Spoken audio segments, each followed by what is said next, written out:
And then we have roadside management special projects, which are led by an industry or a private partner in conjunction with the county.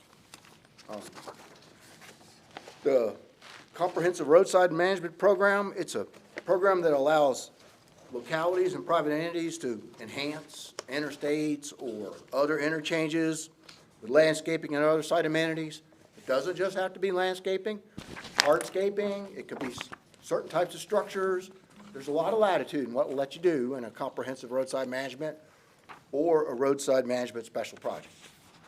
The biggest difference between the two projects is a comprehensive roadside management project is initiated by the locality, by a request from the board or from the locality itself.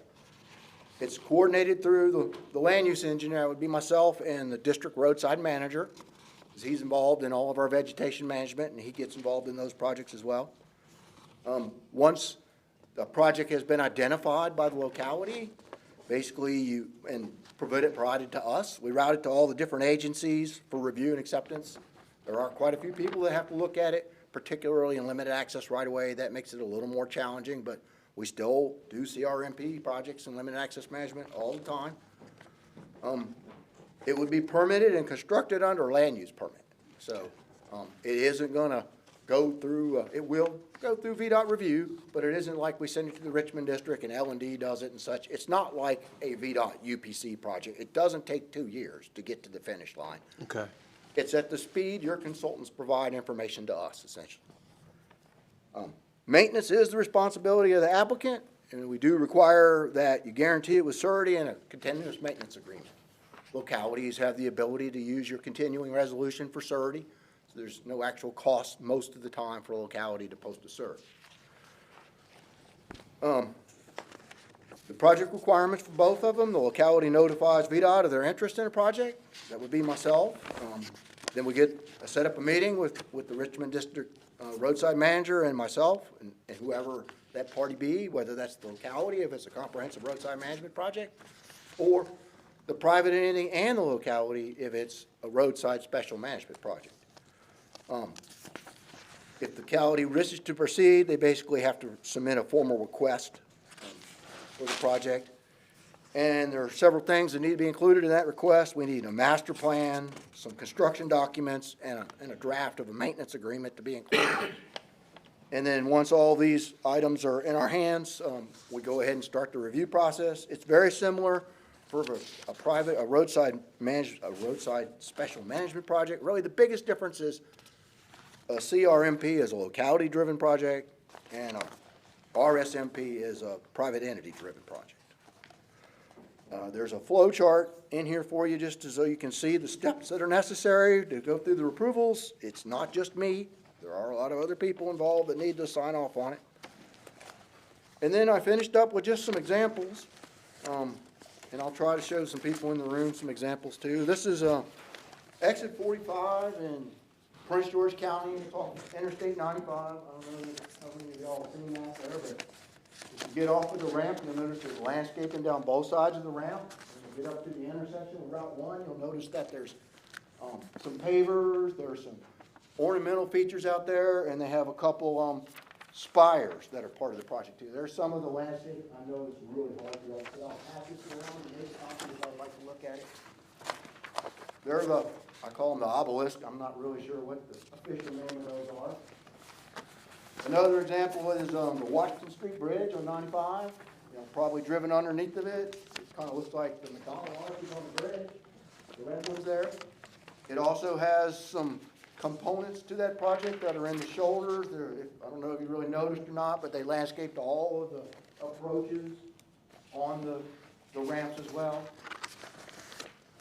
Another example is, I-95 and 64 to split, the big Richmond sign. That was a comprehensive roadside management project initiated by the city. The Downtown Expressway project, just again, some examples of the projects that have been done through the CRMP program. And then just so you can see, there are other areas that do it as well. I just picked the project in the Lynchburg area that's down there on 29. That's very similar to 460. It's a limited access 4-lane divided highway. I'm happy to answer any questions the public or the board might have about the CRMP and the our Mr. Chairman. RMSP project. Mr. Chairman, if I may, so, and Aaron has been wonderful to talk with in getting this thing up to speed here to where we're at.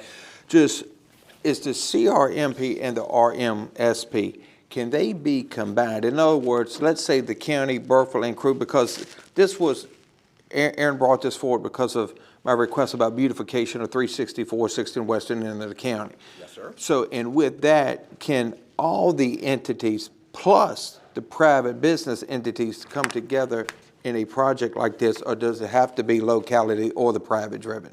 No, sir, and it's essentially a roadside management special project is a private entity project that has the county support. We actually have to gotcha. pass a resolution of support for the project, so even though it's constructed or paid for or designed by a private entity, it has to have your support for us to even allow it. Okay, and members from both towns were brought up to par on this, and with this presentation tonight, they were going to review this. So, and once there's an understanding, I know you said this thing can move pretty fast. Yes, sir. You know, into finish, and there ain't nothing I'm holding you to. What is the average completion time frame or something like this? Well, it depends on several things. I Okay. mean, it depends on the complexity, on like the tower project in Prince George County. Right. I had to move the limited access right-of-way line for that project. That took 6 months. Okay. I mean, if I'm not doing things like, there was structure involved, there was electrical involved, there was a lot of design review involved. If it's a simple landscaping project and it's in an area where we don't have any safety concerns, I would hope that we could get it through in 3 months or less. Okay, because, you know, especially, you know, we've had the old cabbage patch that's developed now.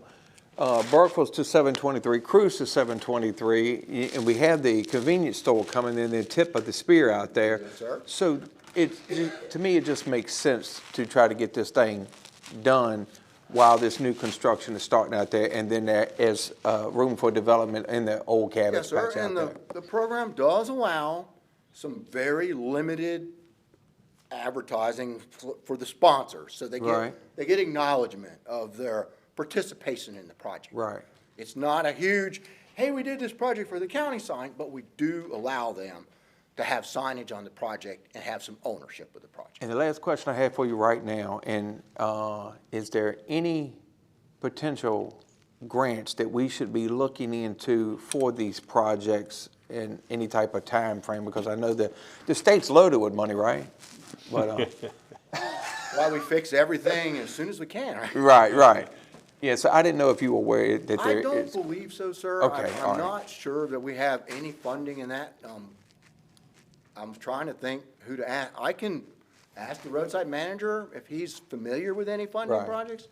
Most of our funding is geared toward safety improvements, operational improvements, capacity improvements, roadway improvements. So we really see these as sort of almost an offshoot of our core mission, so we don't really provide a lot of funding for these type of I activities. wonder if we can tie the beautification into a safety improvement, if there would be someone.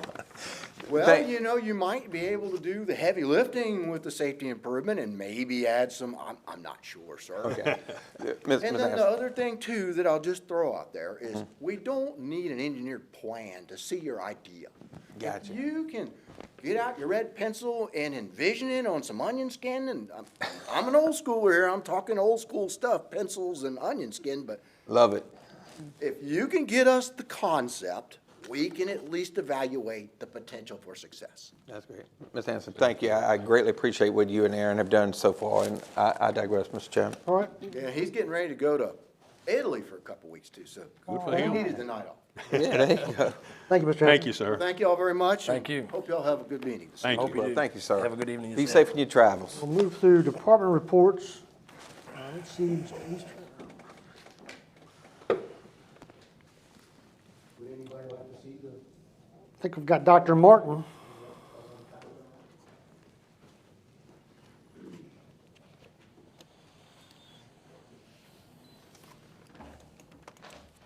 Good evening, Mr. Chairman, members of the board. Good evening. So this evening, I am going to speak to the budget and provide some clarification as to the bonus payments that were brought up, I believe, in your work session last week.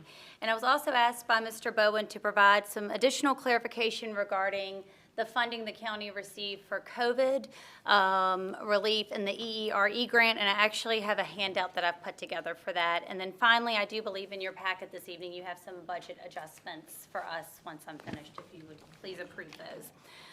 So thank you for the opportunity to share at these meetings about the school division. It's important that we highlight the successes that we have across the county. But tonight I want to share clarification regarding the recent discussion of budget cuts and bonuses.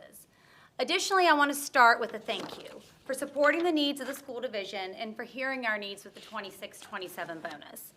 We acknowledge and we thank the Board of Supervisors for providing the funding that's necessary to meet the required local effort and required local match established by the Commonwealth of Virginia.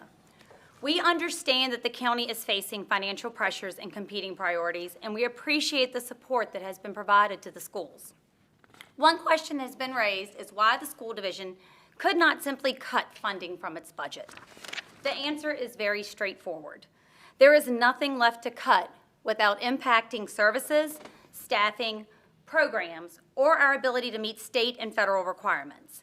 The funding provided by the county supports the minimum local contribution required under Virginia's funding formula. When a locality funds schools at a minimum required level, there is little flexibility with the budget. Additional flexibility exists only when funding exceeds those minimum requirements. This reality was evident when the state approved the additional employee bonus funding through the caboose budget bill. In order to receive the full state-supported bonus, the school division would have been required to secure additional local matching funds. We made the decision not to request any additional money from the Board of Supervisors.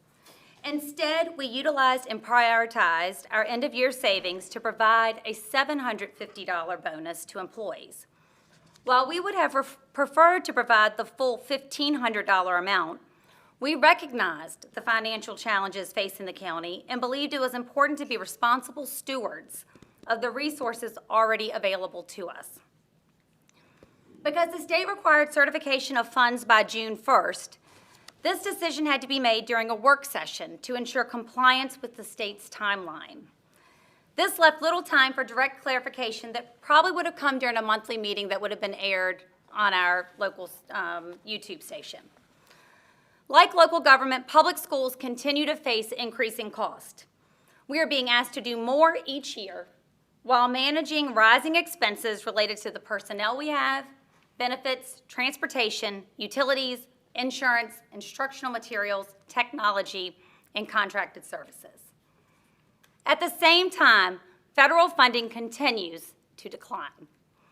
Some of those federal funds must also be set aside, which a lot of people do not know, to support eligible private schools, for us, Kinston Forest, when they elect to participate. Kinston elects to participate in the division's federal funding. This includes portions of Title II funding for professional learning and portions of federal special education funding. Those requirements further reduce the amount of funding available for direct use within our schools because we are not allowed to touch it. I also think it's important to remember that public education is not simply a service that the locality chooses to provide or not. The Commonwealth of Virginia has established a constitutional responsibility to provide a system of free public education, and localities share in that responsibility. Public schools are required to educate every child who walks through our doors and provide services that include special education services, services for homeless students, English learner supports, transportation, student assessments, career and technical education opportunities, and numerous other state and federally mandated programs. These responsibilities exist regardless of the economic conditions, enrollment fluctuations, or any individual circumstances that we may have. As I stand before you this evening, one word comes to mind: progress. That is the word I recently shared with our school board, and it accurately reflects where Nottoway County Public Schools is today. Are we where we want to be? No. Do we still have work to do? Absolutely. But are we making progress? Yes. Our students are making gains. Our schools are improving, and our staff are working hard every day to meet the needs of students while implementing higher expectations and responding to the increasing demands. We have seen improvements in student outcomes, accreditation, attendance, and our school culture and climate. Those gains did not happen by accident. They happened because of dedicated employees, strong leadership, and ultimately a community that stands to support its schools. We have demonstrated our commitment to being responsible stewards of taxpayer dollars. We maximize every funding source available to us, pursue grant opportunities whenever possible, and make difficult decisions to ensure resources remain focused on students. However, there's a big difference between being efficient and being underfunded. When funding is provided at a minimal level required by the state, there are limited options available for us. The needs across our division remain significant, and the expectations placed on public schools continue to grow. The question before us is not what can we cut? The question is how do we continue moving forward while meeting increasing federal and state requirements, addressing these needs of our students, and maintaining the progress we have worked so hard to achieve? A question that every aspect of locally funded organizations has to ask. Education is not simply an expenditure. It is an investment in the future of Nottoway County. The students sitting in our classroom today will become the workforce, the business owners, the healthcare professionals, the public servants, and ultimately the community leaders of tomorrow. We are proud of the progress being made in Nottoway County Public Schools, but progress requires a partnership. It requires trust, it requires collaboration, and a shared commitment to the success of our children and our community. We do not and cannot do this work alone. I look forward to continuing to work alongside of each of you as we partner in the effort to improve our schools. Together, we can build on the progress we have made and ensure that every child in Nottoway County has access to the opportunities and ultimately the education that it deserves. So I'd like to say thank you for that continued support that we have for our staff, our students, our schools, and ultimately the community. The other thing I wanted to share with you this evening is a copy of all of the federal funding that we received with COVID, because there was questions regarding the HVAC and where it came from and how we got to different things. So I'm hoping this might clarify some of those questions that you had. And I'm not going to go through all of it for you, but it does talk about the $18 million into where it came from, what it was spent on, and how it was used across the division. So the first section there is an overview of COVID relief funding. It was ESSER 1, ESSER 2, and ARP ESSER 3, and how we used that funding. ESSER 1, the CARES funding, was about $691,000. I do want to make mention, though, that a portion of that funding had to be set aside for the needs of the private school in the area. About $100,000 we had to set aside for any needs that they may have had during the COVID pandemic. Our focus then was on emergency PPE, sanitation protocols, meal distributions, getting technology out in the hands of our students. The next one you see is ESSER 2, was $2.7 million. The main focus of that was learning recovery and localized air quality mitigation strategies. It targeted learning loss software, intervention personnel, extra custodians across the division, hotspots, materials, chiller upgrades, bus fuel, water stations, all of those things. ARP ESSER 3 and our ESSER 3 funds was $6.1 million. The main focus of that, and it had to be used, was to combat learning loss. It funded staff, it met reading and math supports, it gave us assistant principals, nurses, instructional assistants, the use of retired teachers, and tutors. And mind you that we were able to keep those positions by reviewing our budget and looking at where we could make cuts to ensure that we could keep our assistant principals and our RNs within our school building that we did not have before. And the last one was an HVAC replacement and improvement grant, was about $300,000. That funding was used towards the part of the replacement of one of the units at Nottoway High School. Why couldn't it all be used on HVAC? Because that's the question that often comes up.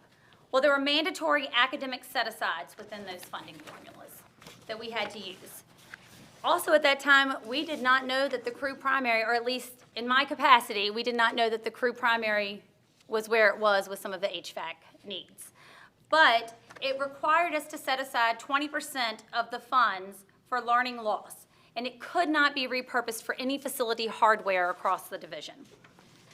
Sustaining human capital, it helped us to sustain positions during that time. And then strict federal expenditure deadlines and market realities. During that time as well, there were backups. You probably experienced them yourself, shortages of items. There was also, this funding had to be spent in a very short period of time, and some of the lead times were well over 12 months before you could get in equipment and pieces and parts for different things. So committing 100% of the funds to heavy mechanical manufacturing risked missing federal spending windows and forfeiting the entire amount of the money. The next part there in section 3, I broke down for you the HVAC expenditures by school and by the item that we used it for and what was the details of that for each of the schools where we did use funding from those grants to help offset some of the HVAC needs and the costs that we have. Because I remind you, and I know you're very well aware, that our newest building is still over 30 years old within the school division. And then the last part that I share there is the EERE funding, integration and the division impact. That is the funding that's about $11.5 million. That's the federal grant we received. We finished phase 1 of the project. We were just finally, about a month ago, given word that we could proceed with phase 2 of the project. So in the first part there, you can see what the scope is, what we had focused on to do, the mitigation strategies, the improved outcomes. And then on the very last page, I have there is phase 2 of the project. And those are the things that we're focused on now. So you can see that HVAC is in this, but it's also for each of the other schools that are in dire need of replacement. So replacement of the flat roof at the high school, replacement of remaining air handlers at the high school, replacement of building HVAC controls at the middle school, the intermediate school, Blackstone, and also part of Crew Primary School is built into that. New HVAC for the BPS and CPS gyms, and they also serve as a community shelter. So they're outdated, and so those are benefiting the community with those grants that we have and that we receive. So Mr. Bowen had asked me if I could put that together so that you would have it as a reference point as to how we have used the funding. And so I appreciate the opportunity to share about where the school is, how we use our funds, to clear up any confusion regarding the bonus that we may have given and how we went about giving it and the reason why we did it that way, because we were being respectful of the funds that we had. Oh, I'm sorry, were you finished? Yes, sir. Okay, I'm sorry. If I can, just a couple of quick questions for clarification. The $100,000 that y'all set aside off of the ESSER 1 for the private school, did they receive that? So the way it works when you do set aside funds is they have to request to us what they want. Okay. We have to do all the purchasing, we have to do all the inventory, we have to do all the bidding. Okay. We do all of that, and they did. Every penny that you see there, they used. So Okay, they so- received PPE or they received? They received PPE, they received outdoor learning classroom spaces that they may have need. They received floor cleaning machines, they received Chromebooks. Okay. All as part of that. All right, and also, number one, I really appreciate y'all putting this together, and I'm sorry that they felt a need for it, but I appreciate the clarification. So I'm gonna ask you something that you and maybe none of the school board members may have never been asked before, and you may not know it right off the top of your head, and that's fine, but how much money does the school system need to be efficient, not bare bones? What does this school system need as far as monetary to make this school system run like a well-oiled machine starting now and within the next 5 years? So I can't give you a figure Right. off the top of my head because I do believe, and I think somebody said earlier, there's wants and there's needs. Right, And the needs are the success of the students. right. The needs are having the best staff that we possibly could have. And we've made steps in that direction. We're not next to the bottom of the pay scale for this upcoming school year. And I remind you, we did all of that within our own budget Right. and going through every line and every penny that we had where we can move things and not rehiring people when we can't do it, so that we can make sure that we have the best staff in front of our kids. But there are accountability measures that are coming down where career and technical education is extremely important now. We want our career and technical education programs to grow so that students have those opportunities, those hands-on experiences to come out. We want our students to come out with their associate's degree, not just having to go to the governor's school to do it. So yes, there are needs and wants, and of course, we could sit down and calculate those figures out, but at a minimum, we have to receive that required local effort and that required local match, right. at a minimum to function. Mr. Rourke, I can answer that question. The amount that they're getting, because there's no students in Nottoway lacking for anything. Okay. If there is, I've not heard of any, and I talked to a lot of them. We funded them their request, so the answer to that question is what they're getting. Right, and so to my point was, and you've got a group that is making progress. My hope is by asking this and informing ourselves, informing the public, how do we get you beyond progress to goal? Well, In other words, goal obtained. The most important thing that draws people to a locality, one is their schools and what your schools have to offer. That's one of the first things people look at when they're coming to a community, when they're wanting to move here. And of course, business and industry, look at that. What can your schools output to them to make sure that they have people that they can employ? And we have to get there in Nottoway County so that we can send out kids that people want to employ in our area and not having to send them away from here, and to give back to this area.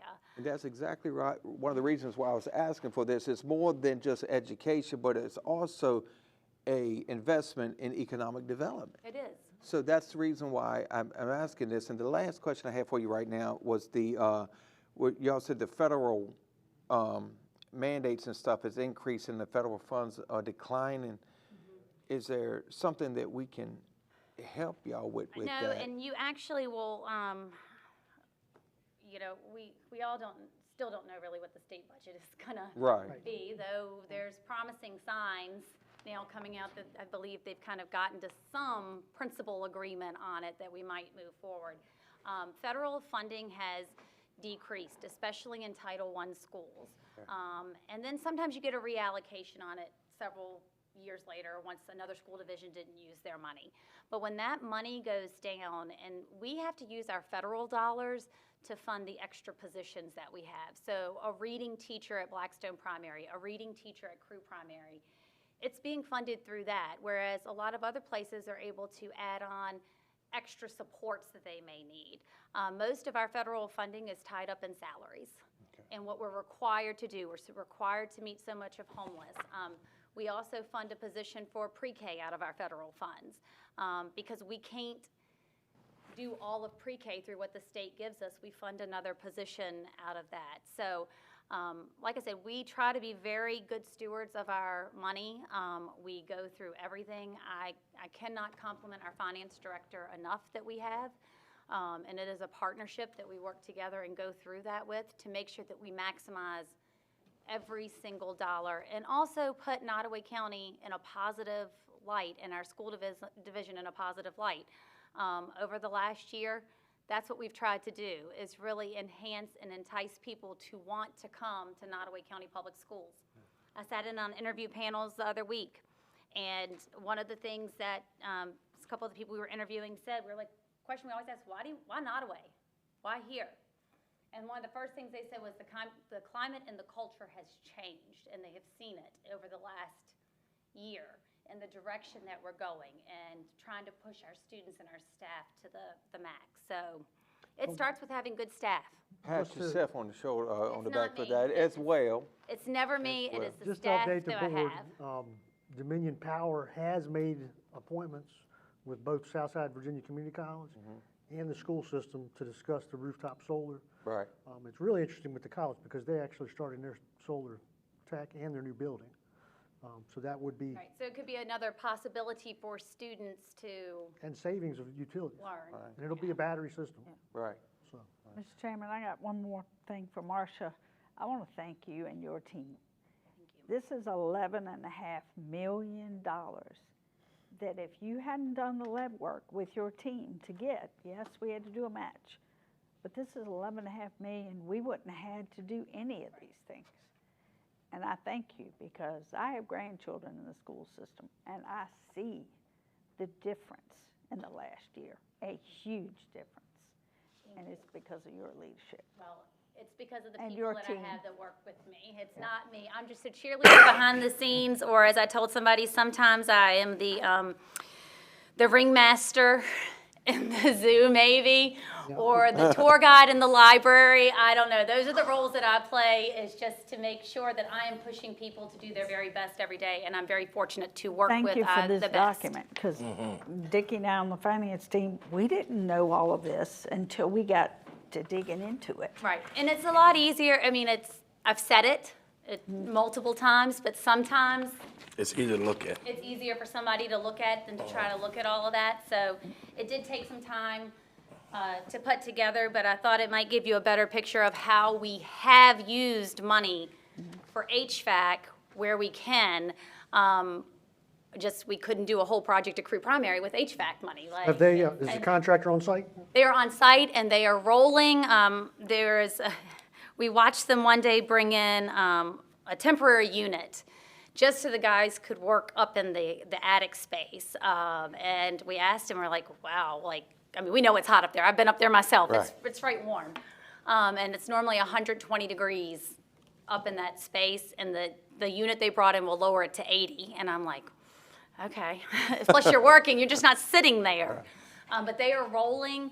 They anticipate that we are on track to have it. Our goal is before August the 10th. I think last week it was August 5th is what they have told us, that they anticipate to turn everything back on and get it up and running. Great. I don't suggest going there right now because there is no AC in the building at all, except for the gym that needs replacement because it doesn't work very well. But that's not part of that project there. That's part of this EERE grant. All right.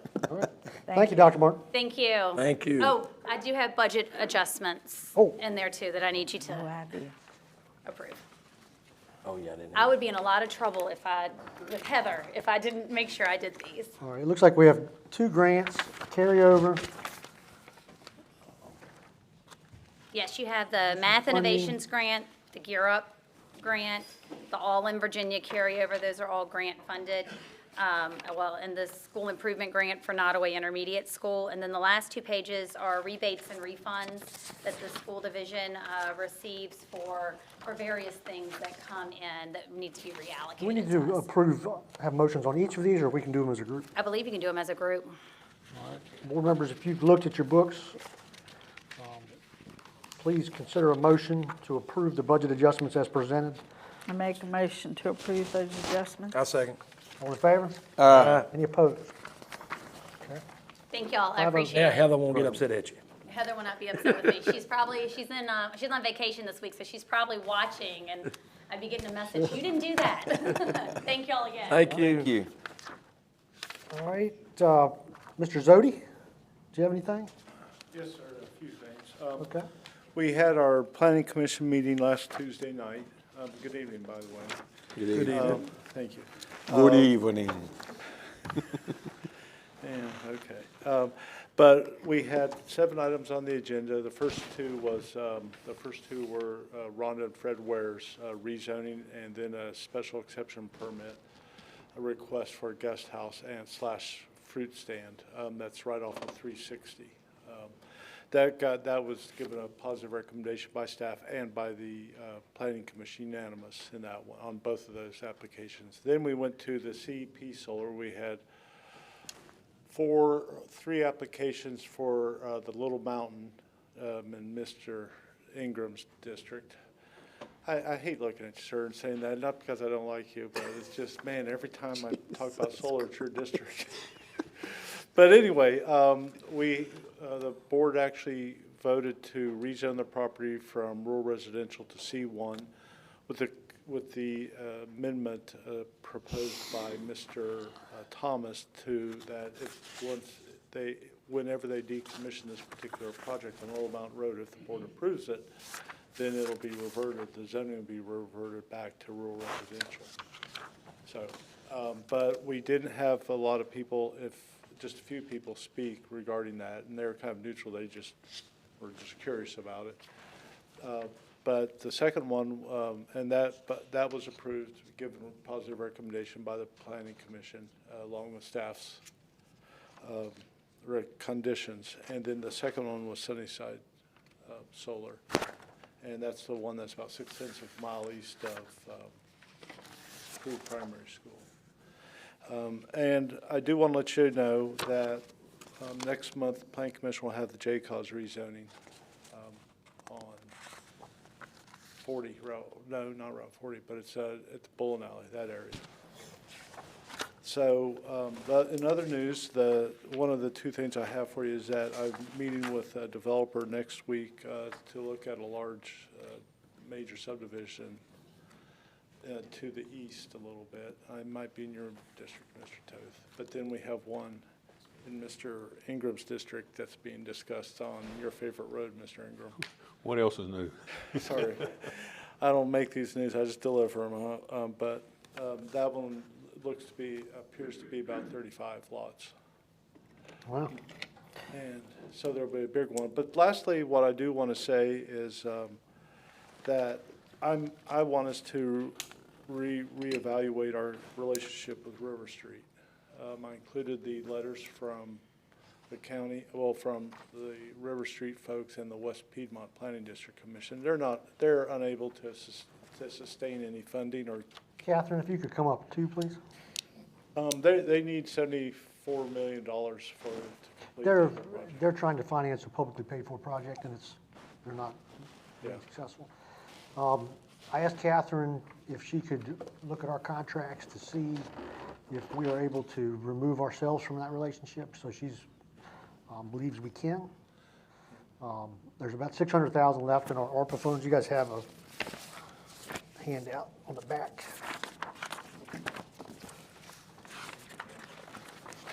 I think, John, you had asked for this breakdown previously. Sure. So it's the last page on the front. John and I talked, and I think I might have talked to Bo about it. I'm not sure about Daphne. I know I haven't talked to you. So we've got 6 months left. We need to figure, we're gonna have to redesignate these funds. Starlink is an idea, because that's not dirt work. John was asking if we could go back and do some of these other things that had been done previously. So, what do you think, Kathy? So essentially, there is an ability to reappropriate these funds if there has been a default in the contract, or if the contract for some reason isn't viable anymore, which I think is likely, pending. It's not, we're not the only ones, so. Right, correct, yeah, I think this is a Southside Virginia issue, overall. So basically, any sort of funds that can be reappropriated must be reappropriated within, to a project that's within substantially the same scope and for substantially the same purpose as the contract that was initially entered into in December of 2024. And the funds have to be spent by the 31st. Yes, sir. We lose them if we don't. Correct, yes. So the sooner the better, maybe, because we are on a time crunch. Well, that's my concern, is if we try to hire another contractor that's gonna run cable down through the dirt, you're not gonna get it. No. Not 6 months. We'd like to speak more about this at our July work You session. do a July work session? Yes, sir, if that'd be okay with you. Yeah. Yeah, Greg and So I. that's, if we're gonna stick with internet, the only choice is gonna be Starlink.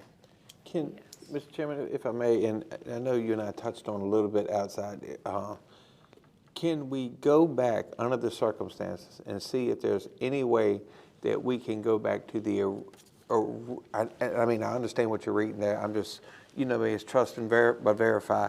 Can we go back to the list of original services that qualify for that money?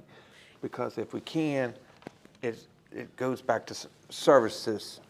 Yes, so anything would have to be still within that ARPA list of approved. Okay, well, if we can have that for Services. the work session. Yeah, I will send you guys that hopefully before the work session, which will give you time to We can evaluate identify it. some, Yeah, needs. absolutely. Yeah. I would love to, if we could get that money reappropriated, go back to services, put up 2 automated convenience set of sites, shut down the 6 we got, $420,000 savings. Saving right off. Can't use it for that kind I of. see you grim, I said, it might be a pipe Not the dream, but a same dream scope. nonetheless. I love a dream. That's right. Yep. There's an article after, if you search River Street, it's, Yeah, I saw it. I saw it. We there was was, another one today. ours was Cardinal zero. News. Now we got 6 months. They had done 0 in our county. Yep. So All right. what I will do for the work session is kind of give you guys an outline of the funding and then an outline of what we need to do regarding the contract. And Greg, and either one, options. We need options. Mr. Chairman, can I ask Greg a question? Sure. How come it took us this long and now we're in a crunch to figure out we got this amount of money to spend in such a little bit of time? Who is supposed to have been following along with this project? Well, I attend the meetings each month, and they don't talk about that stuff until they realize that they have to come up with the corrective action plan, which that was brought up, I believe, back in April. We've got the 4 different extensions. We've been keeping an eye on them, but they just finally have now started, it's Being obvious honest they're with not us. gonna make it. Yeah, we've been talking about this for a while. I know, but Got they letters in finally here what being they've said honest back. with us, telling us they can't finish it. It's actually, we've entered into 5 amendment, There's 5 amended contracts, so.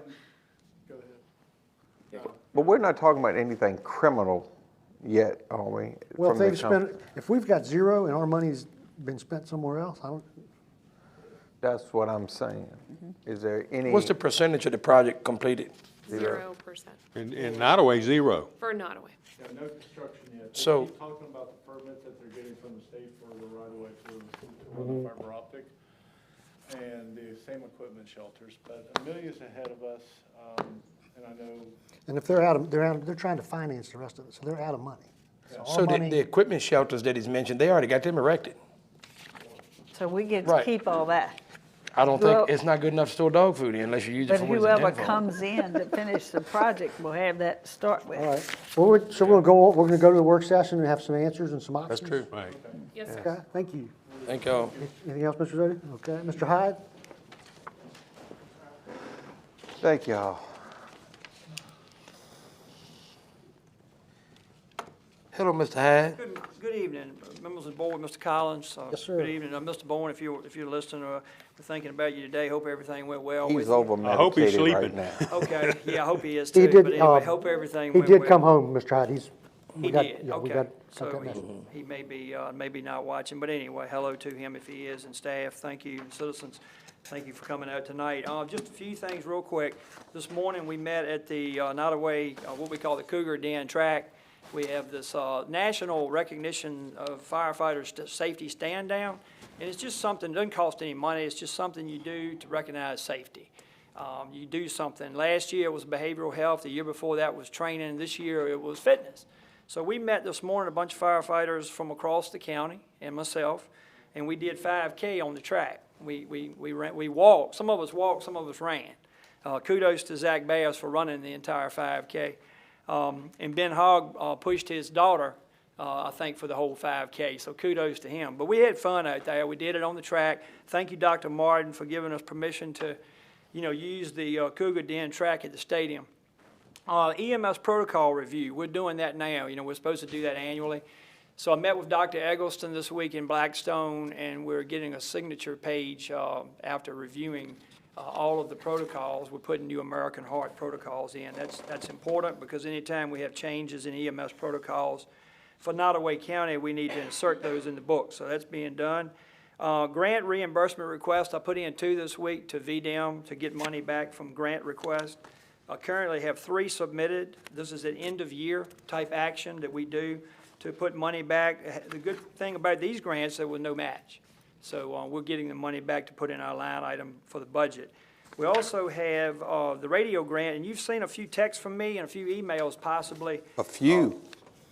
A few. Yeah, well, I try to keep you informed. Yes, sir. But, John McGuire's office, back in March, we wrote the House congressional directed spending request. And we didn't really hear anything back. So our friends at, I say friends at the Senate, our Senate appropriation contacts told us this week that the House draft was in and Nottoway's in it. So we had not received that before, but by working with the Senate, and I'm talking to the Senate Appropriations Committee now about where we are in May. And we have been moved, as you know, to the 35 projects that are in Virginia for the 2 senators that pushed it forward. So John McGuire had already put us in. So the good news is this, and we hope, and if they're listening, that the two are working together. It looks good for the second group if the first group has included it. We know that, right? And we are in both. So the only thing we have now to do is in August, the Senate Appropriations will not know and make a decision. We're not in like Flynn until August, and that would be the next step. And then we can put an application in, just like we did the COPS grant in '23, so it'll be very similar. Now, this one is 1.6 million. Of course, the one we had in '23 was 1 million. So we're hoping to be able to get that, and it'll chop the price of that radio system, that countywide radio system down. Fireworks planning is really intense right now. We had 2 meetings today, one in Blackstone, one in Crew. On the airport, both of them gates open at 5 p.m. July 1, Blackstone, July 2, Crew. And we are really, we have good things coming. We've got some helicopters landing, a lot of static displays. I think the 14 food vendors in Crew, probably 14 to 16. I think they're requesting $5 donations. I think so. It is a donation. It is a donation at both places, and the Chamber of Commerce is coordinating that.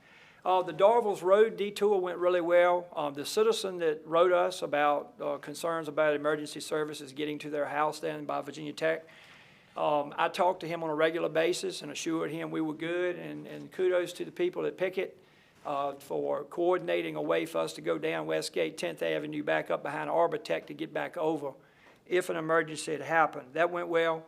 We didn't need to use it, but it was in place, so that worked. And I understand that they're going to do another one soon, but I don't have any dates on that, whether the equipment comes back into the base, and they'll probably block the rail spur. On Monday, speaking of Fort Pickett, we are having a drill with the Blackstone Army Airfield for a UH-60 helicopter going down in a crash or hard landing with some injuries, and we're going to do it on Rocky Bump Road at our training center. This will be the first drill we've done off the base with the helicopters. We do most of them on the base, and this was probably our 3rd drill in the last year, year and a half. So we're going to be doing that with the Blackstone Army folks. So if y'all don't do anything Monday at 10 o'clock, ride out Rocky Bump and watch us. The helicopter's on a trailer. It's a prop, and it's going to be exciting to do that. And we'll have Blackstone Fire, Fort Pickett, Crew Fire. Everybody's going to be there. Burkeville. Everybody's coming. Nottoway Emergency Squad. Is your metaphorical palette, it don't happen to be Mr. Bill Outlaw, does it? He could do it. Right. I'm sorry, what was that, Mr. Rourke? I said your metaphorical pilot ain't gonna be Mr. Outlaw, is Pilot. it? Bill Outlaw. Oh, I don't Yeah, know. he used to fly I helicopters. don't know. I think Mr. Outlaw was on a UH-60, so you know, I'm gonna invite him too. I'd like to invite him at that to. He ain't never cracked a grin Play sitting with over there. I know he ain't. Saying He anything debating further, it was Mr. it Hyde? an insult Yes, or sir. a joke. Real quick, I know that I'm just answering questions. Radio information being posted on the website. We're getting ready to do that, the progress. It's been changing, so we would start to put it Yeah, up. I've had some citizens ask me, Yeah. you know, the radio project's But been we've kind got of a quiet, nice, so. we've got a nice graphic with Okay. some information about the towers Yeah, and good. things like that, so we're gonna put that up. I just wanna mention EMS patient care, and the gentleman that came up here earlier, I would like to, very good presentation from him. Some information is not true, and I'll be truthful about that. Some of it was true, and what I'd like for him to do, I would like to invite him, like Mr. Abbott does with me. Mr. Abbott calls and meets me, and we go line by line on what EMS is. You know, I've done EMS for 4 decades. I know EMS, and I know the billing part and the response part, and some of these questions are about those things. And I am more than happy to sit down with him and just go. Talking about Mr. Jennings? Yes, sir. I would love Well, to have please, him please meet make me. arrangements for that. Yes, Mr. Jennings, please come meet me, because I'd love to have a cup of coffee with you and go down this, because some of this is, you hear it on the street, it's a little bit off. Now, the revenue recovery, we know that revenue recovery does pretty good in Nottoway. We're getting over $1 million in revenue recovery between the 2 agencies. So that proves there that not everything is a true emergency. A lot of them are not true emergencies, but it's the way you word your narrative, and it's the way you put the bill into Medicare and Medicaid. It's all in the wording. Even if it's not a true emergency, it's still a medical call, and it matters. And it matters because they're taking them somewhere and they're treating them. So you do get some money back on that. So that part, that's the truth of it. And the other part is, I want to read this. This is what we live by. Yes, it is not a requirement. He's right about that. But 15.2955. 15.2955. We live by that. That's Code of Virginia. And that says each locality in Virginia shall seek, and shall is typically a requirement, but we shall seek to ensure the essential emergency medical services are maintained throughout the entire locality. And that's why no one in Virginia does not do EMS. That's why we all do EMS. That's why 95 counties do EMS, in the cities and the towns. And in most cases, the county encompasses the town or the city with the service. But 95 counties, if you find one in Virginia that does not do EMS, please let me know who it is, because I've traveled the state and I haven't seen it. So there is a necessity to have EMS, and that's the Code of Virginia. And basically that language imposes a duty on localities to seek to ensure the essential services are available throughout the locality. However, it doesn't expressly require the locality to operate EMS or guarantee a certain level of service. But courts generally distinguish between the mandate to seek to ensure and an absolute requirement to provide the service. So it's kind of like saying, if we're not going to provide the service, then what are your citizens going to do? What do they do? If you have a medical emergency and we don't provide it, who's going to help? That's the answer. So anyway, I just wanted to cover that. And also, I covered the revenue recovery. As far as 911 goes, at a fire and EMS in Nottoway County, just not police, but fire and EMS calls on 911 over here, 83% are EMS. We are heavy demand on EMS, and we know that. All right, and we also have a heavy demand for fire, but those are the numbers. And geriatric population is one of those reasons. You know, the geriatric population is growing.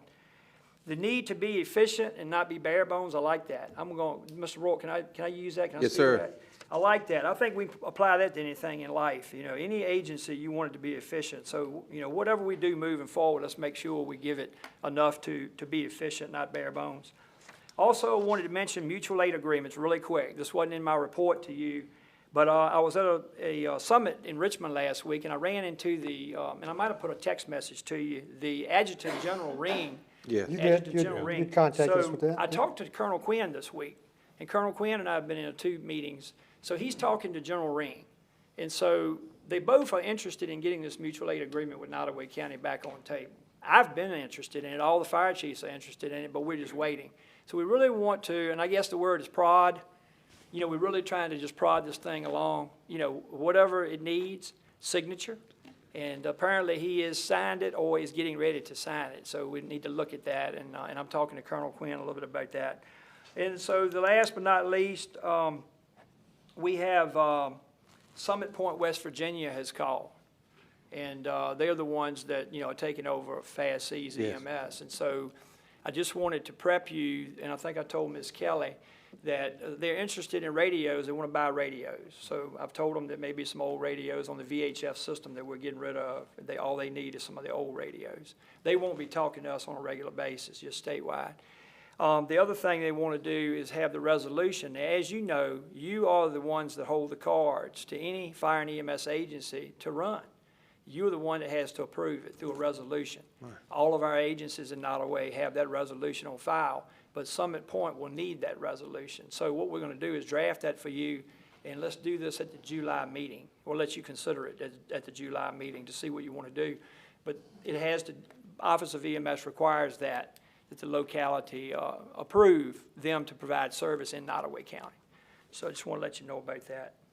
We didn't want to do it this month because of budget. Right. Okay. Give you a little break. Anything for Mr. Hyde? That's it? Yes, That's sir. all I I do- have, sir. I- Any questions? I do have one thing here, all right? So I was going to wait towards our closing comments to brief you guys on this, but since he's here, this may be a better time to do it. All right, I know the county may have a discretionary fund, all right? And since we're talking EMS here, the Burkeville Library needs an AED. So the total cost is $2,268, but they're applying for a grant. If they can get that grant, the total would be $1,675.89. Here's what I'm willing to do if we can do this. As y'all know, I use my salary doing like fundraising and stuff. So what I'm wondering is the discretionary fund, if there's money in there for that discretionary fund, can we get this AED? And then from my salary, I would like to reimburse the discretionary fund for this AED. Or is there funds out there for it? Because I know Burkeville has been working on this. And when I was approached about this, and I said, we'll figure out something, we'll see if there's something in the discretionary I that don't we think can do. I don't think we've spent any of the supervisors' discretionary money. So, I mean, like I said, I'm willing out of my salary to pay this back. We have into the- $3,000 in discretionary, that's it, And we haven't used any of it. and we haven't used it. Can I address that, Mr. Collins? Sure. Okay, so I'm glad you asked that. This is one of those things you don't hear me talk about every day, but I'm working Okay. it. So I just bought one for the animal shelter. Steve and I had talked about it. Mr. Okay. Bourne and I had talked about it. So we bought that. I just worked with Leanne Watrous to get one for the hallway. She's gonna be sharing a hallway with me, so we're gonna go half on that. Emergency services is half, she's half. Also talked to Kate Spence, and they found court monies to buy one for the circuit court. Okay. So I've bought 3 in the past week and found funding sources for all of those. Now, I'm getting these things half price for what everybody's buying. Okay, So how many, and the library was next. That was Okay. my next. I've done everything on the complex and the landfill. right. Library was all I had left, and I was looking for some funding. Unfortunately, the grants are not out there for the building AEDs, they're out there for the rescue AEDs. And they had approached me about doing a fundraiser for them, and Right. for how critical these AEDs can be, Yeah. I would rather go this route and do the fundraising later. You know, if there's a way we can get this money, but just reassure that I'm willing to reimburse the, So I can buy them for $775, so if you want 3, let's do all 3 libraries and do the math for me if you don't mind. $775. Okay. Do the math same. for me, it's Yeah. around 2200 yeah, maybe. about 2250, Yeah, I can something get like that. 3, so I just, yeah, I can. And I just, I'm buying them standard, I'm buying them to where they link up, they're Zolls, and they link up with our squads. Our squads Okay. can just unplug from ours in the buildings and plug right into their monitors in their ambulance. Perfect. Yeah, we thought all this through, but All right. these things are super cheap, man. I That's came up great. on a, yep. Anything else for Mr. Hyde? Okay. Thank y'all. If you want to Appreciate do that, give me the permission to do that, or just off the line, I'll go ahead If you and need get that those and emotion, put 'em in.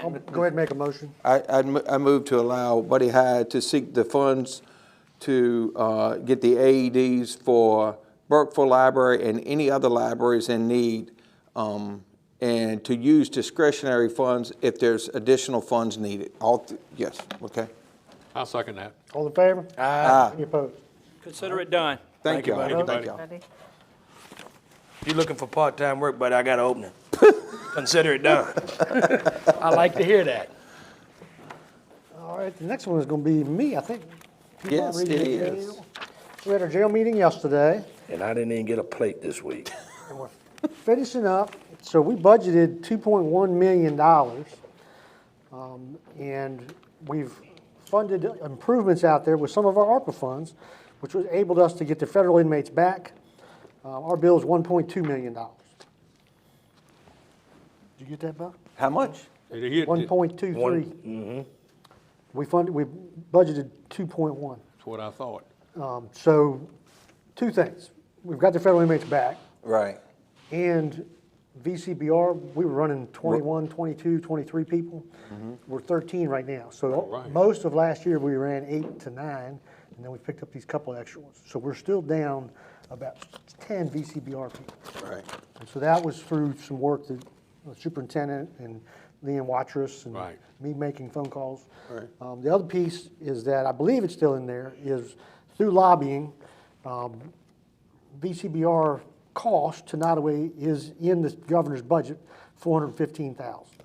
Excellent. And that's up from Okay. 200. That's up to Excellent. $215,000. And we spent the fall prior to the delegates meeting, making phone calls and going to visit, and making sure that they understood. The citizens need to understand that the state budgets to feed and house these folks at VCBR, it's in the state budget. As soon as they move to Piedmont Regional Jail, they become out of the state budget and become Nottoway's problem. So we're not even asking for additional funds. We just want them to move what they already, they already had budgeted. So we were successful. As far as I understand, it's still in there, 415. So that's a reimbursement for those citizens. So I think you had that question, Mr. Hart.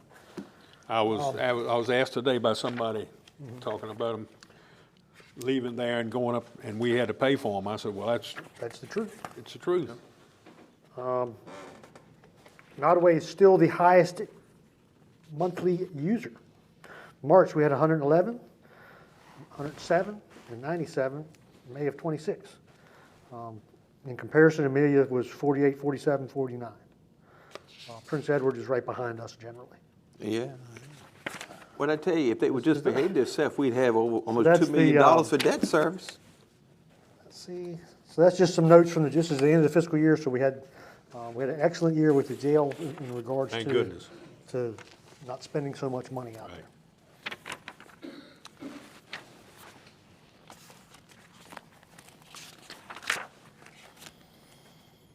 All right, next will be Pickett Park. Mr. Bowen, he's not here. I don't think there's anybody have anything for I Pickett don't Park? think so. Okay. Sheriff, did you have anything tonight? Okay. Mr. Ingram, you have a communication Yes, from Ms. I have- Rayford. yes, I do. As the board knows, we got some other funds coming in. This is, came from Ms. Rayford on Monday. The county has a written investment policy that was adopted in May 2005, which I didn't know we had, but I found out this is true, that states the treasurer invests only with local banks in CDs and money market accounts. Due to this policy, I have reached out to the following financial institutions: First Citizens, Benchmark, and Citizens Bank and Trust. Even though First Citizens closed their local branch, they still have an ATM in Crew. We also have an existing bank account with First Citizens, which is used daily, so that is why I reached out to them as well. I am still waiting to hear back from First Citizens, but below are the responses that I received from Benchmark and CB&T. I'll read them to you real quickly. Benchmark, 12 months CD, 1.99%, yield of 2. 24 months, 2.23%, yield of 2.25. 36 months, 2.13, yield of 2.15. We were also able, this is Benchmark, we were also able to offer you a CD through our Intra-5 CDARS program, whatever that is. It would be a brokered CD that would be FDIC insured. The CDs are not housed in, would go into another financial institution. This product would require a deposit account so that the funds could be debited from the account and then deposited back in once the CD has matured, if not renewed. And they have a person you can call about that. This is Benchmark again. They have a 26-week CD that is paying 2.84 with a yield of 2.5, and a 52-week CD, 2.91 with a yield of 2.95. From Citizens Bank and Trust, we can offer the following rates: 6 months, 3.5%, 12 or 18 months, 3.25%, 24 months, 3.0%. And Citizens said, please let me know if you're interested in any other terms, and also if you receive quotes for anything high, I'm happy to go back. I shouldn't have read out what the other people sent, but I did, to be transparent so everybody knows what we got. Yep. And Ms. Rayford said, once I hear back from First Citizens, I will send another email, but wanted to provide you with what I've gathered so far. Please let me know if you have any questions. I got a question for it. Yes, sir. First Citizens is no longer in the county unless it's an ACH or electronic deposit. Does it pay to use time of the county's employee to carry the deposit to whatever the closest branch is outside of the county? Bo, I don't know how they do that, because I was not aware that we still had an account with them. So I guess that would be a question for her to find out. Need to shut the account down. What exactly? They may do it electronically, though. What, you don't really need them. If they're not within our county, they got an ATM machine up at Hardee's and Crew. Yeah, but the electronic deposit I know what you're saying, from the ACH. county can go electronic. You know, Bo, I'm thinking now, this might be the credit card deal. Yeah, I think it's right. Yeah, I think that's what it is. It's a credit card clearing house. Right. That And might they be may what have it been is. the cheapest bid to do that because they charge for that. Yeah, I'm not Okay. sure, but, because she believe says that's what it is. it's Okay. used daily, so I would Okay. think that's And probably that means what it is. nobody would have to travel to make no deposit. Right. All right. Mr. Chairman, can we get Mr. Ingram read those numbers again? Sonny can't write that fast. I bet right he'll here. go back and listen to it a couple times. He'll You get want it. them? I got them right here. Mr. Chairman, can I add one more thing from Ms. Rayford? And she Yes. sent us a transmission. She wasn't able to be here tonight due to previous commitment. Well, we had a pretty heated discussion from citizens about the tax bills and mailing, and this is her explanation. Tax bills Oh, are yeah. mailed out 4 times a year. The initial mailing of the tax bills are in October when the new tax bills are generated. Well, we follow up with delinquent bills in January, April, and July. We cannot combine tax bills into one envelope, even if we know that the couple is married and live at the same address. If Jim and James Smith are legally married and live at the same address, I cannot combine their tax bills into one envelope if both of their names don't appear on the tax bill. This is a code. This is due to the fact that personal property information is confidential. It is not public knowledge. We cannot divulge personal property tax information to anyone that is not listed on the tax bill. I know that some people have questioned why they get multiple personal property tax bills. This is due to how they register their vehicles at DMV. If they own a vehicle in just their name, that's one bill. If they co-own, that's another bill. For real estate, we can only put one parcel in a tax bill. So Why can they only put one parcel of real estate in a tax bill? It costs 78 cents to mail it. because And the if a person, code the code don't say nothing about the tax, if it's in that person's name, that real estate can go, they can put several parcels in that one envelope, just so long as it don't change ownership. They paying a third party to stuff them envelopes, they not doing it. She goes on to say this is because each parcel has their own unique map number. They do, a tax map number. But you have to put each map number in a separate envelope. I call bullshit on that. Well, go to ask All right. her. I am. Code of Virginia. Anything further, Mrs. Norton? No. Okay. All right, and anything from Ms. Hudson? Ms. Watrous, you guys want to go ahead and look at that now? Yes, sir. All right, she had a request. Of course, I've already lost mine. It's in the papers with the staple.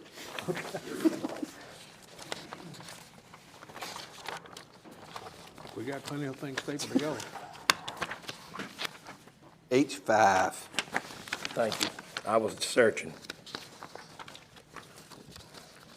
All right, so the state budget hadn't passed. There's a question of 2% bonus for comp employees, and then we discussed the other day that you end up treating your employees differently because whether they're a comp employee or whether you're not. So Ms. Watrous was kind of being proactive and had some carryover funds that she wanted to carry into 27 so that she could give each one of her employees, comp or not, 2% bonus. So it's not new funds. And then she has a request of 2,500 furniture and fixtures to be carried over that was not spent. So you guys want to have discussion?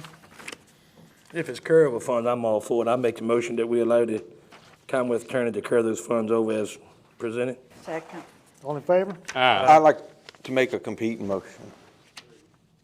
Okay. I know that you made it. I'm sorry. He said he didn't know if you made it or not. I think we had a second and an aye, and you were. All right, we'll go ahead. What's your competing motion? Competing motion would be to ask the Commonwealth's Attorney to return all carryover mobile back to the county, being the fiscal stress that the county is in. All right, we've got a competing motion. Do I have a second? Motion dies for lack of a second. We have a first and a second on the initial motion to allow the carryovers. All in favor, say aye. Aye. Any opposed? Aye. Okay, we're going to be 4-1. All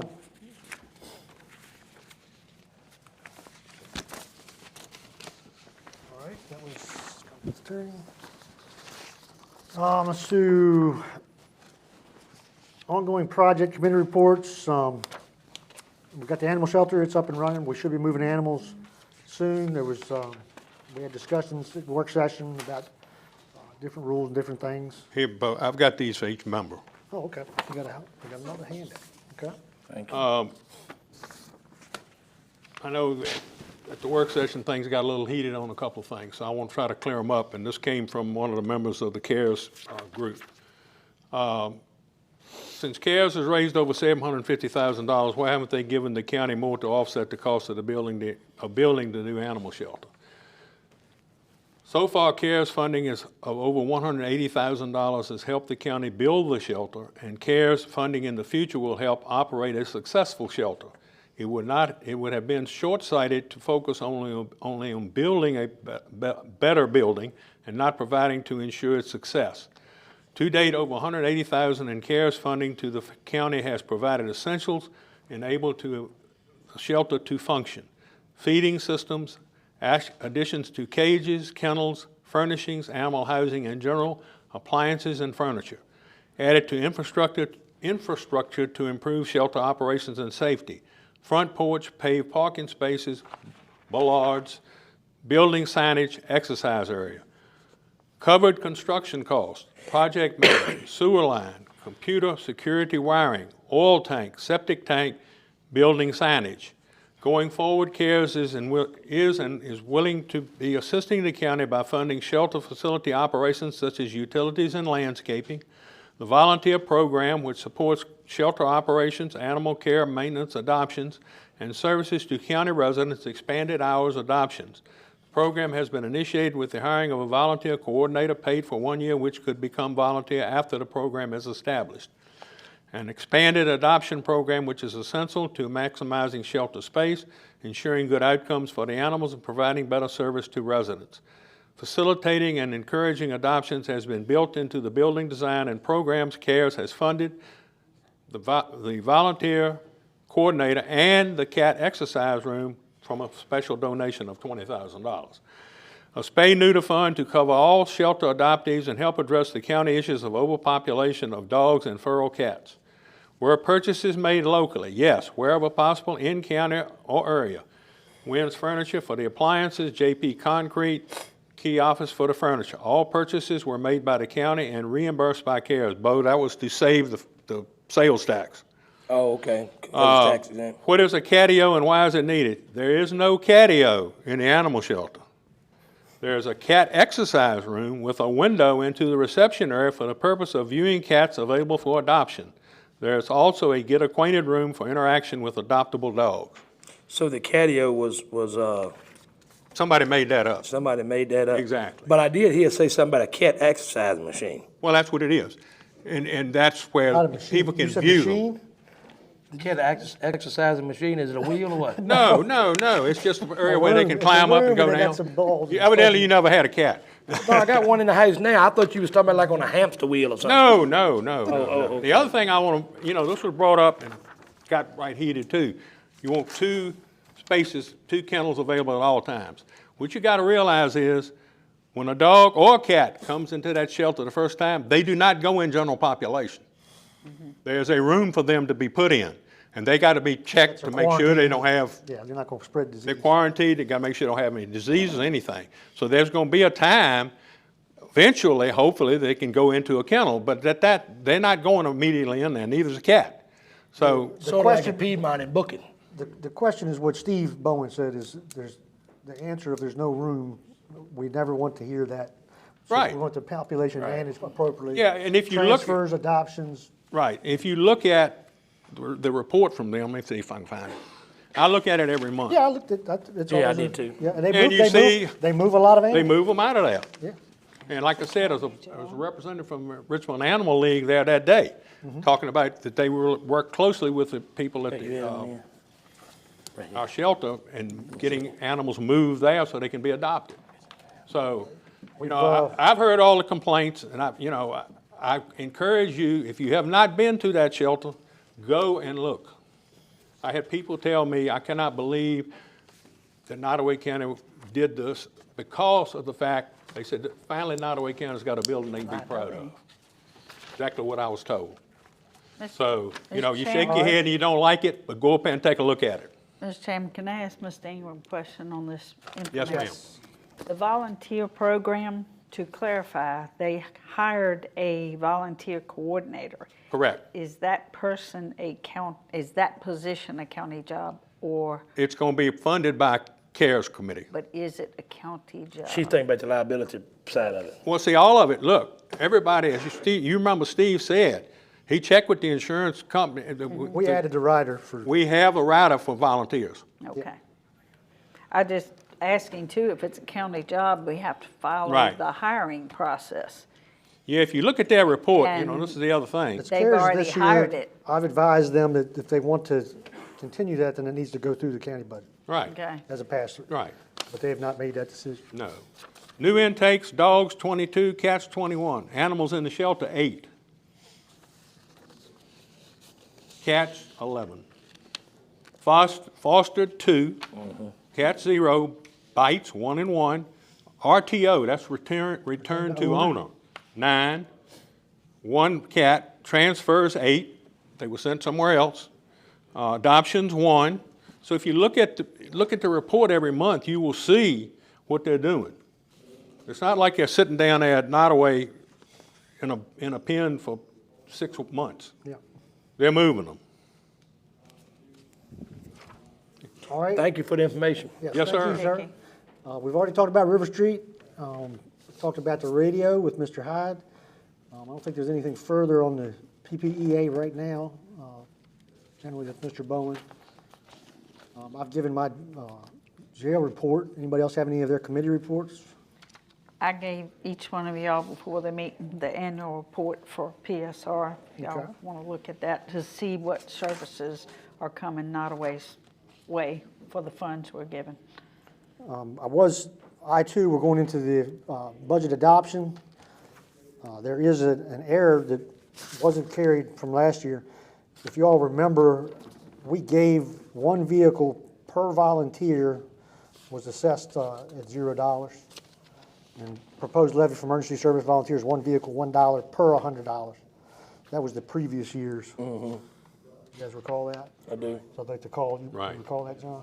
So I'd like to make that change, that it is 0 per 100 for 1 vehicle for emergency services volunteers.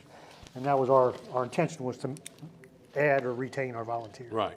And while you're on that volunteer part, there had been some questions as to who all is getting that.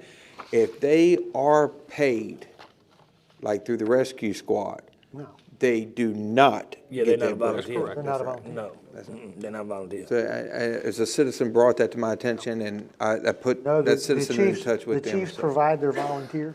Right, So if the chief provided somebody with a That's right. salary, there was a mistake. that's right. Okay? All right.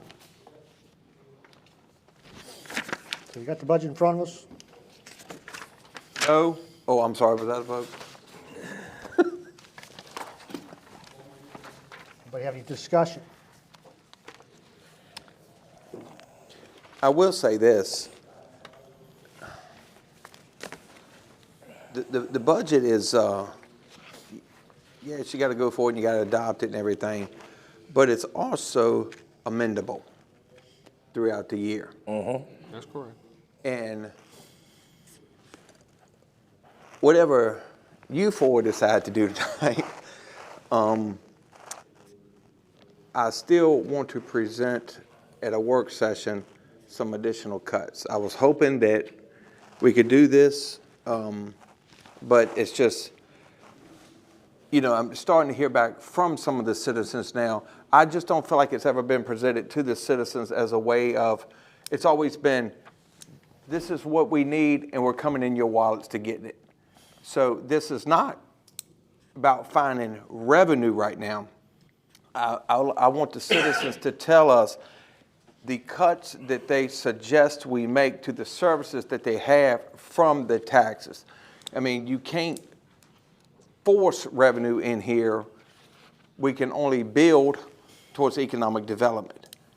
Therefore, the only way to reduce these numbers is by reducing the services. So again, knowing that this budget can be amended throughout the year, just because it may be adopted tonight does not mean the citizens need to sit down and be quiet about this. Come forward and tell us more about what you want to cut. I mean, so far today, I have probably 9, 10-ish phone calls. It was about, they were suggesting the cuts to the Board of Supervisors. They were suggesting county-funded positions, which is all, and I explained to them the supervisors' cut would not come until the next board's term, which, I also explained that there's a state code that says that they must get paid, but we can set that. We can set that down to $1,000 and still save over the next term for the next board $84,000. So there's still discussion that we can have about that.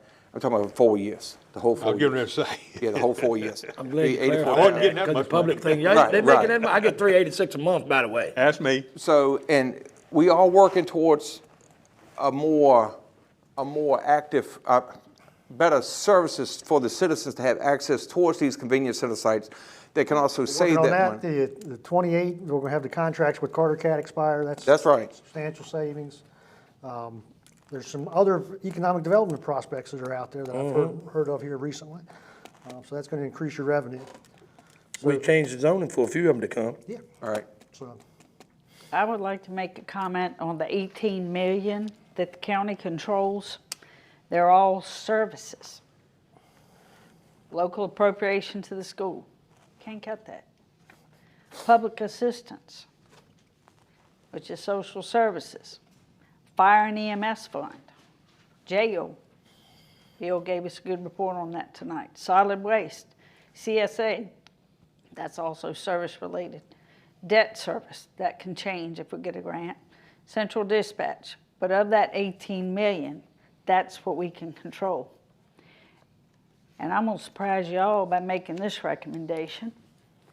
I wanna recommend that we go back to the original levy amount for emergency services, not the 9 cent, because we can amend it later, because we do not have a contract or a MOU with emergency services. We cannot keep doling out, I know we need the service, I'm not against any fire and EMS, but we cannot keep doling out millions of dollars to service agencies without a contract in place. Ms. Norton, I would agree with you, but then we would both be wrong. So I wouldn't be in favor of that. Where in the world did you pull that out at?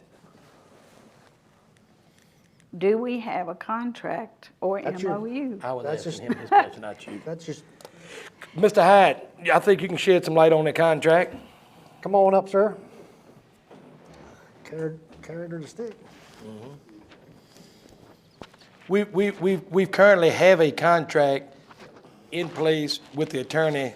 Yeah, Mr. Elder has it, and it's being tweaked, and I think we were trying to get it ready for August or whenever they go on their, changes that are made there, with the FASC and all that. Yeah, I think we were shooting for the new fiscal year. In fact, he's had it Yeah. twice, he's had it back twice, He's had it, revising and it. he's asked me tweaking it. for a couple additional pieces of EMS. So no one's being reluctant, it's just that the attorneys have been going back and forth. Yeah, they've been changing some things and. I'm not saying I'm not saying he's dragging on it or anything. Oh, no. I think we're all working on it No, together, but the but NCES is, But that agrees. addresses that the contract is being worked on, so it is being addressed, and it has been addressed. I think it's been several months ago, that he has it. And it's a straight up document. I did some research on this last year. There's about 60 localities, if not more, in Virginia that has an EMS contract, whether it's a county, city, or a town. So they're out there. I mean, it's a ton Another of thing them. I'd like to add too is, it's not like the county is writing the Nottoway EMS or Burkeville an annual check. It's done it monthly. So it's like a rental agreement in 30 days. They don't perform, you don't give them no money. But we It's don't kind of have an wording. agreement yet. Wording in the contract. Right, and that's in the So- contract. That's right. For But right X now, number we of pay them dollars. monthly, and if they don't meet our obligations, the citizens' obligations, you cut the money off. Yeah. You cut the money off, they can't operate. And the key paragraph is too, how we always talk about the 3 units and ALS and things like that. Those are things that are addressed in the contract. Okay, thank you, sir. All right, thank you for that, Mr. Thank you, Hyde. buddy. Any further discussion? Mr. Ingram? Mr. Coates? No, not in relations to that. Just budget. As Supervisor Rourke said, it can always be amended, and that can go up or down. All right, I've made the one change on the front. It did give a volunteer 10 Instead of $1. personal Yep. property. Yep. Ms. Ingram, you got any input since you on the finance team? The thing that worries me is how much money we're pulling out of the general fund to balance this thing. How many years, Mr. Ingram, will it take to break that fund? About 3. 3 years. Less than that. And that started, They're saying I believe it started in 20. That's 2018. if we pass it as it is.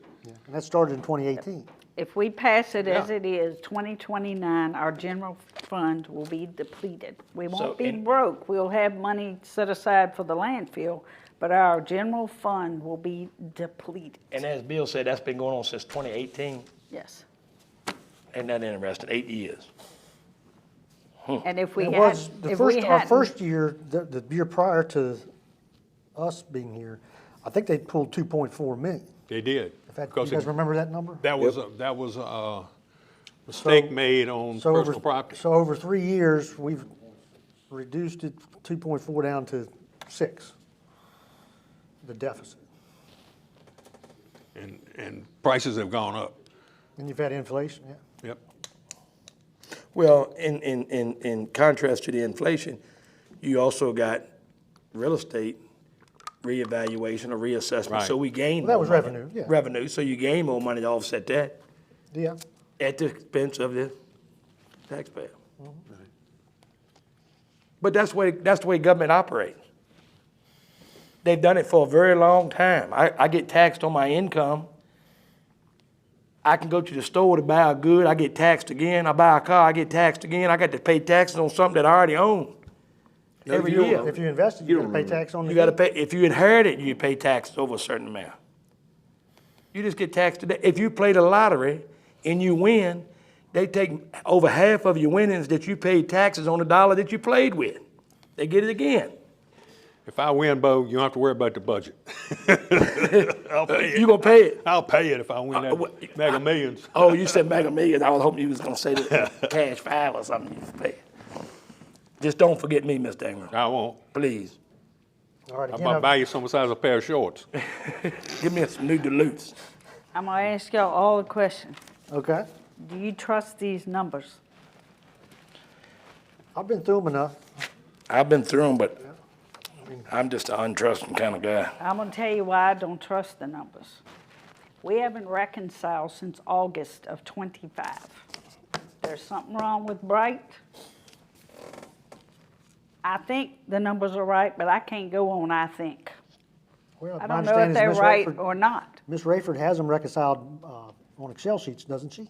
She does. She does. I talked to her today. We She- are not reconciled She since. she has it on. She told us in the meeting in the basement across the street that she has it on Excel sheets. She said she reconciles monthly. She just can't do it on the Software. software. Software. Yeah. So I guess the question would be, Ms. Norton, do you put your full faith in our treasurer? It's a conglomerate effort between a lot of departments.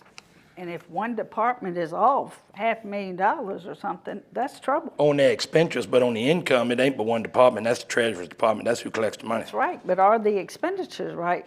Because have they been applied to the revenues? Sheriff, your budget's in here. It's to the penny, correct?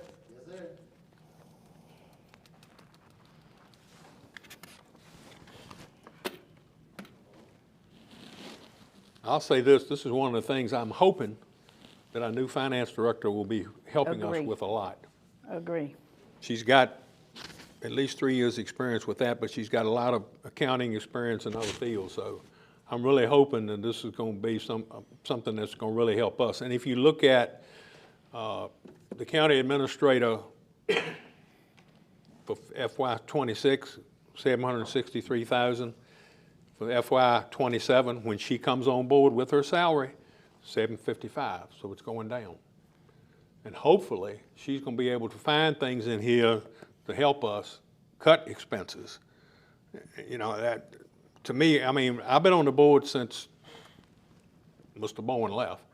And we hadn't had a finance director since. They hired a lady, she lasted about 2 months and she left. We have not had a finance director.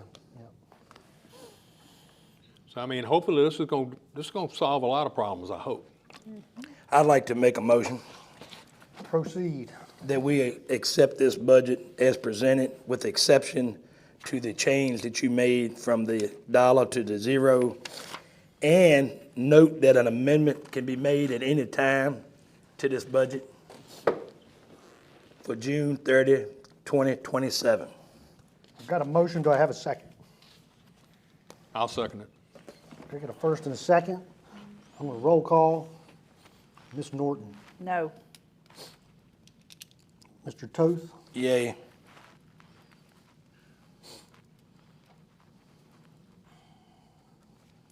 Mr. Ingram, Yes. Mr. Rourke, No. aye. Mr. Collins is an aye. So we passed 3-2.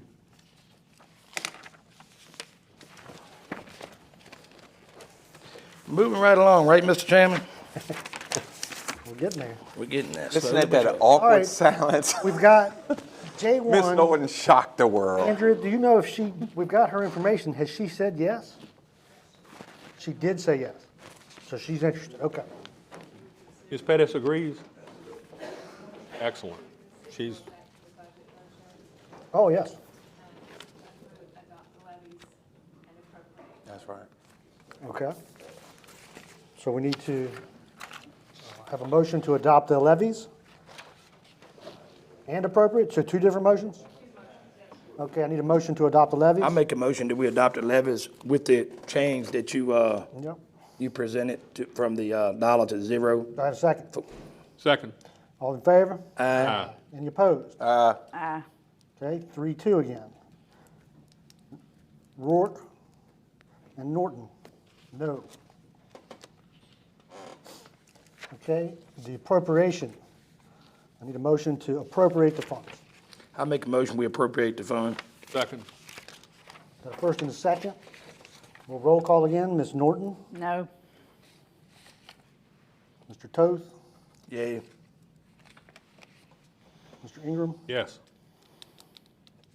Mr. Rourke. No. Collins is aye. 3-2. All right, does that clean it up, Andrea? All right. Okay, we've got new business IDA appointment, J1. You're going to see a biography of Sandra Robinson Pettis. And she wants to be appointed to our IDA board. That is, term expires 27 for next year. I move to approve her appointment to the IDA Board. I'll second it. All in favor? Aye. Any opposed? All right, 5-0. Okay, has anybody gone through their expenditures? Has seen anything with questions? I didn't have any. Mr. Chairman, I move to pay the bills. Okay, we've got a motion. Do I have a second? Second. All in favor? Aye. Any opposed? All right, we've got, had some corresponding information. I didn't have any questions about that. That, carried that with the consent items, I presume. And we've got county administrator report. We just know that Mr. Bowen has come home and he's doing well. We're glad to hear Glad that. to hear that. Yeah. Absolutely. All right. Stevie B, baby. Well, he was miserable, so. All right. Go to comments from members of the board. Vice Chairman Toth. Ms. Norton, I would like to tell you that I surely hope you didn't think at any time in tonight's meeting that I attacked you in the comment related to the treasurer. No, you didn't. Okay, I just want to be sure. The tax maps was, it's different tax map numbers, in my opinion, and I'm not an attorney by far, not even a good jailhouse lawyer. I imagine it's code. If it's a different tax map number, but under the same ownership as exactly that's on the deed, I would say that you could put as many as you can get in that envelope, as long as it won't an LLC or a single individual or corporation or something like that. That would be common sense now. Yeah, it would be common sense. Ms. Huston texted me during the meeting and said that I checked with Bright on this and it can't be done. Only one map number can be printed per page. One map number per page is correct. Page, That is yes. correct. But they can stuff it in the envelope if they get off the ass and put 3 or 4 in there. I mean, that's common sense. Save $1. $1 million. Every time you do it, every time you do it. Make 50, 60,000. I don't own anything. I'm the kind of humble person that no person in this earth owns anything. We just Not borrow even it. your own body. You got to use of it for a short while. The Lord owns it. So having said that, I want that to be known first. Next, I get a lot of tax map bill payments like this. I don't own them, but I have use of them. And one of those uses is required to pay taxes on. And I know they could save $60, $80 with me alone. I'm one person. So I would beg the treasurer to look into that. And the Commissioner of Revenue, she takes care of the tax maps and the stuff, but she don't send the bills out. The treasurer does. And the treasurer needs to be the one to look into it. Adopting this budget is something that was very hard to do. If we're gonna operate, it had to be done by July the 1st. We can tweak these numbers, as you said, John, at any time. We can go back and make amendments. We've got some things that's really looking very forward to the county or upfront in the way of seeking new revenue. We hope that we can relinquish some of these taxes, such as the levies. We're gonna figure out a way, some kind of way to do it, but right now, it ain't no way. The levies is necessary. John, I expected you not to vote for it. You ain't voted for one, in my knowledge. Daphne, she shocked me because she brought a very good point up about trusting the numbers. And I understand, I totally understand that. But in no time between now and July 1st was my trust gonna change to the numbers, so I knew it needed to be adopted, so that's the reason I done it. Having said that, I'd like to see us out that door by 9:30. Let's roll on. All right. Next person, Mr. Chairman. Supervisor Ingram, he just made you go shorter. I had a conversation with a citizen today, not in my district, but conversation. He was telling me, you know, and I told him, I said, you got to understand, and he understands. He said, if I pick up a phone, if something happens to my wife, or if something happens to me, I want to be able to pick up that phone, or she wants to be able to pick up that phone and somebody come get me or get her. And I told him, I said, you know, the two biggest things that we have that have increased in this budget are the schools and EMS. If you look at it, that's what it is. That's the two largest increases. That's it. I mean, if you could keep them on last year's funding, we wouldn't have to do this. But I'm with you, Bo. How are we going to operate if we don't have a budget? We can't. You can't. And you don't want the state coming in here making our budget out. So, I mean, it's guy was talking to me today, and he said, I know you pay taxes. I said, yeah, I know I do too. And I'm raising my own taxes. You know, and I'm going to say one more thing, I'm going to shut up. I've heard all this stuff about the good old boy system. When do they meet? When do they meet? I'm getting ready to tell you. I know I'm an old boy, but I don't know if I'm a good old boy or not. Y'all going to have to tell me. Well, good, in my opinion, for you, Mr. I'm joking with you, Mr. Ingram. That's me. Mr. Rourke. Yeah, I mean, again, I would say it like this, and I know that the Facebook warriors out there try to twist, and I mean, some of them do suffer from RDS. I mean, they really do. What they got, you had the It's just a couple of them left. vaccinated, It's truly just a couple of them left because Inoculated. they listen to part of it, but don't hear the whole message because, like Ms. Norton said earlier, these are the citizen services. We can cut this spending if they come to us and say, We want it. we want you to cut it. We only want to do 2 ambulances. We only want to do a little less in the school, or we want to shut down all the convenience centers. They can tell us to do that. So guess what? The Facebook warriors, I understand it gives them a platform to talk and hope somebody likes their comment. But at the end of the day, it's the citizen services. And just because we don't have a revenue source doesn't mean we can't lower taxes, because we can lower taxes if the citizen says, slash these services. So when they come at the board members for this, they're not listening to the whole story. They want to stick to blading. But this is also the reason why I dare say, with all of this stuff going on and everybody having all the answers on Facebook, because they do, just read it. They got all the answers. So there's no reason why this shouldn't be, next year, you should not have a line out the door of candidates running for these 5 seats. But let me tell you why you won't. Because of the Facebook warriors that rip out anything and tear down anything that they disagree with. So you're not going to have your wide open group of good qualified candidates, because They don't want to hear their families get ripped apart. They don't want to hear every little decision they make. I mean, good God, if I fart, it's on the front page of the newspaper. Did y'all know that? I'm telling you, they wait for something like that. Oh, yeah.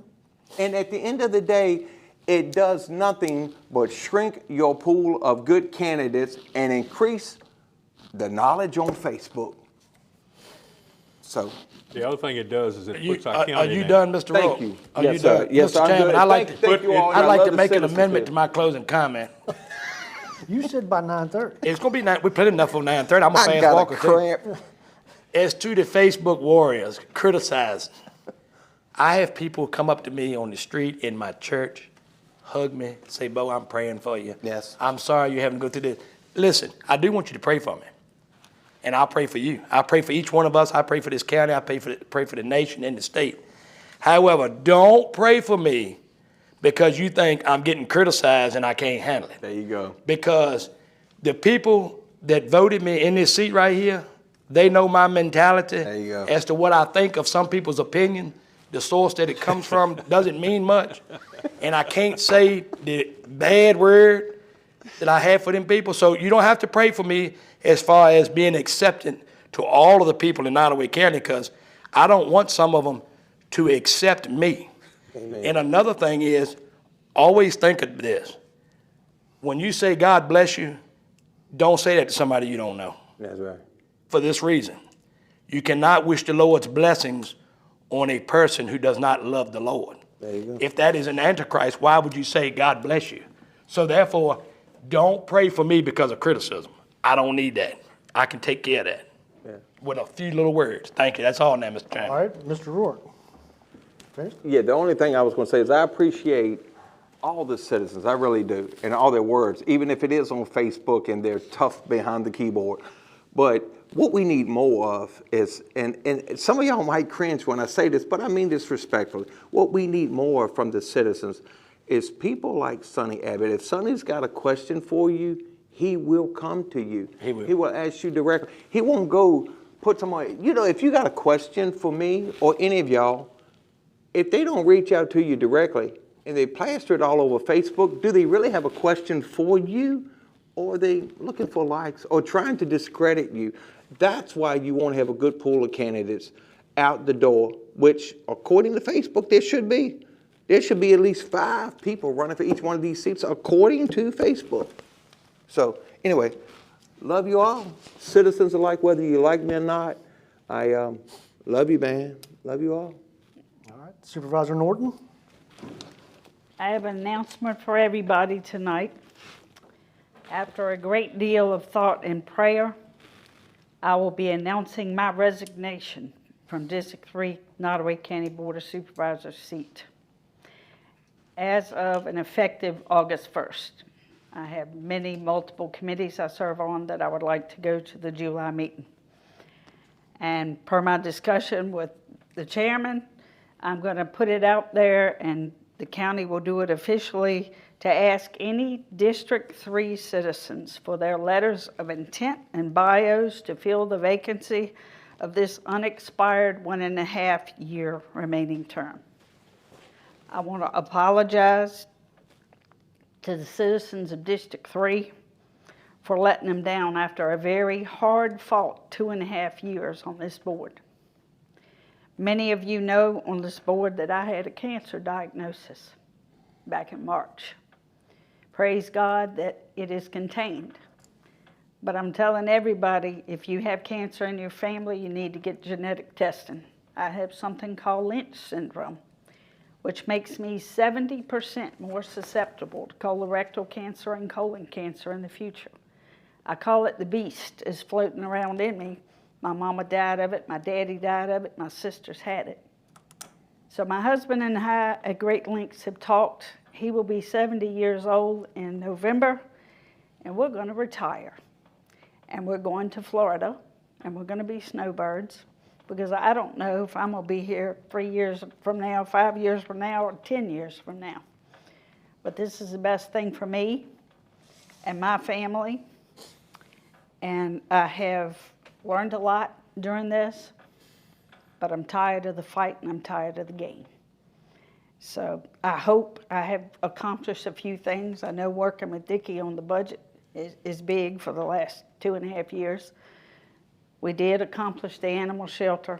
We've made a lot of changes and policy changes, and I think one of the best things that John and I did recently was hire the new finance director. I think she's going to put Nottoway in a new position. Absolutely. I'm tired of being put out there in Facebook land and on the paper as some some unsavory character. And my favorite one this week was that we're lining our pockets. Well, let me tell you, Facebook warriors, I've worked since I was 15 years old. And my husband and I have put 4 kids through college working 2 and 3 jobs. And I'm not lining my pockets on $362 a month from serving on this board. I spend more gas doing that. I have never charged this county a dime for any class I went to, for any reimbursements for meals, for gas, anything. All I've done is spent, like the rest of these gentlemen, 30 hours or more a week on board situations. We can't help what we inherited. We can't help what the state's going through right now in the nation. We're doing the best we can. We're not out to lynch the citizens. But I'm done. And when I'm done, I'm done. So thank you. I appreciate all of you. I wish you the best. And I don't have a name. I don't have a clue who would like to take this seat. But I'm going to tell whoever does, you better have brass underwear. God bless you, Ms. Norton. It was a pleasure serving with you, and I got another month to do so. Yes, thank you very much. Ms. Norton, I thank you for your service. To develop the skills and the leather skin to take the heat. You've done that over the last 2.5 years. And you've also illustrated something that people don't understand about this board. We don't always agree. That's right. That's right. It's not good to always agree. And Ms. Norton has not agreed with me sometimes, not agreed with Mr. Brewer. Me? But you can work with people. And so as a board, if you want to accomplish anything, you have to be able to work with your fellow board members. And Ms. Norton has illustrated that wonderfully over the last 2.5 years. She certainly has. So I'd like anybody that's going to put a letter in, you need to work with all of us every day, because otherwise you won't accomplish anything. And I will say this too, I've seen this happen. You get people that run for an office because they got something they want to get after somebody else. And once they get that position they want, they find out they can't do it. I had a man tell me, he said, I'm gonna get rid of so-and-so, and so-and-so told me, I told him, I've got 3 votes, you don't have a 1. But Dickie, you bring up a good point too. God's not gonna ask me how many board meetings I went to.